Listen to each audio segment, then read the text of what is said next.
رات کے 12 بج رہے تھے اور کمرے میں بالکل خاموشی تھی، لیکن مجھے یوں لگ رہا تھا جیسے کوئی آہستہ آہستہ سانس لے رہا ہو۔ میں نے جلدی سے لائٹ آن کی تو سب کچھ نارمل لگا۔ ٹیبل پر رکھا وہی چھوٹا سا کھلونا، ایک میوزک باکس ٹائپ خرگوش جس کے پیٹ پر گھومنے والا ہینڈل تھا، بالکل عام لگ رہا تھا۔ یہ کھلونا میں نے پچھلے ہفتے ایک روڈ سائڈ اسٹال سے خریدا تھا، کیونکہ وہ پرانا ہونے کے باوجود عجیب سا کشش رکھتا تھا۔ شروع میں تو یہ بس سجاوٹ کے لیے رکھا تھا، لیکن پھر عجیب باتیں شروع ہو گئی۔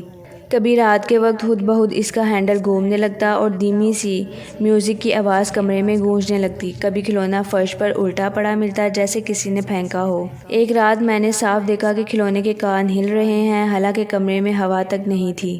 میں نے ڈرتے ہوئے اسے الماری میں بند کر دیا، لیکن اگلی صبح حیرت کا جھٹکا لگا۔ خرگوش ٹیبل پر واپس بیٹھا تھا اور اس کے ہونٹوں پر ایک نئی سی مسکراہٹ ابھری ہوئی تھی۔ اس دن کے بعد میں نے کھلونے کو کبھی ہاتھ نہیں لگایا، لیکن آج بھی کبھی کبھار رات کو وہی مدھم میوزک کی آواز سنائی دیتی ہے۔